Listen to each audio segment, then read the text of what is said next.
HSC 2024 ICT suggestion তৃতীয় অধ্যায় সংখ্যা পদ্ধতি ও ডিজিটাল ডিভাইস। তো তোমাদের তথ্য ও যোগাযোগ প্রযুক্তি যে বইটা আছে সেই বইয়ের সবচেয়ে গুরুত্বপূর্ণ অধ্যায়, মানে এই বইয়ের প্রাণ এই বলতে পারো তুমি, একমাত্র অধ্যায় হলো তৃতীয় অধ্যায়, যেটার নাম হলো সংখ্যা পদ্ধতি ও ডিজিটাল ডিভাইস। তুমি যদি বোকা না হও তাহলে তুমি অবশ্যই জানো যে এই অধ্যায় না পারলে তুমি A+ পাইবা না, কারণ এটা থেকে দুইটা সৃজনশীল আসে থাকে। এই অধ্যায় যদি তুমি না পারো তাহলে তুমি ভালো করে পাসই করতে পারবে না। তো এই অধ্যায়ের গুরুত্ব কতটুকু তুমি যদি ভেকল না হও বা বোকা না হও তাহলে তুমি সবচেয়ে বেশি জানো, ঠিক আছে? তো চলো আমরা এই অধ্যায় সম্পর্কে জেনে নিই কোনগুলো আসতে পারে। সর্বশেষে তোমাদেরকে জানিয়ে দেবো কয়টা সৃজনশীল আসবে, কয়টা MCQ আসতে পারে এবং কয়টা সৃজনশীল আসতে পারে। চলো আমরা দেখি।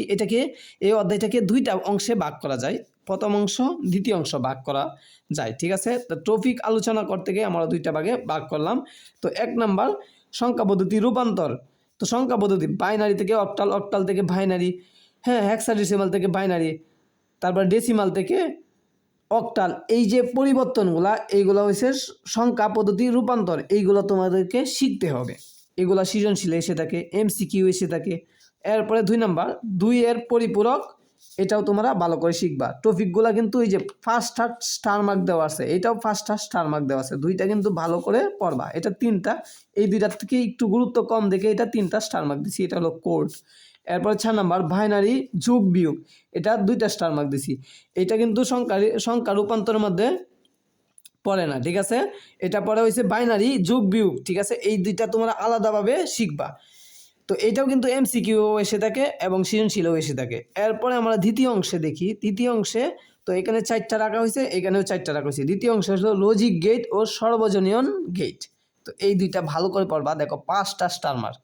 এরপরে বুলিয়াম অ্যালজেব্রা, এটা 1টা স্টার মার্ক, তার বাদেও ভালো করে পড়বা।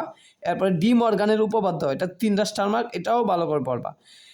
তারপরে এনকোডার ও ডিকোডার, এটাও ভালো করে পড়বা। এই টপিকগুলো যদি তুমি পারো তাহলে তৃতীয় অধ্যায়ে 2টা সৃজনশীল আসলে 2টা আনসার করে দিতে পারবা। তোমার কপাল যদি ভালো না হয় তাহলে কিন্তু 1টা সৃজনশীল আসবে, ঠিক আছে? আর 2টা আসার সম্ভাবনা সবচেয়ে বেশি থাকে এই অধ্যায় থেকে। আর এই অধ্যায় থেকে MCQ কয়টা আসে? মাঝে মাঝে দেখলাম এই অধ্যায় থেকে MCQ 7টাও এসে থাকে। 25টা MCQর মধ্যে 7টা 6টা MCQ এই অধ্যায় থেকে এসে থাকে। তুমি এভারেজ মনে করে 5টা MCQ এর প্রিপারেশন এই অধ্যায় থেকে নিবা। তো আশা করি তোমাদেরকে বুঝাইতে পারছি। তো এই অধ্যায় সম্পর্কে আমরা পরবর্তী ভিডিওতে সংখ্যা রূপান্তর, 2 এর পরিপূরক, তারপর বাইনারি যোগ বিয়োগ, এগুলো নিয়ে কি করব, ভিডিও তৈরি করব। অবশ্যই চ্যানেলটা সাবস্ক্রাইব দিয়ে রাখো। পরবর্তী ভিডিওতে তোমরা এই অধ্যায় সম্পর্কে ভিডিও তৈরি করলেই যাতে তোমরা সহজেই দেখতে পারো।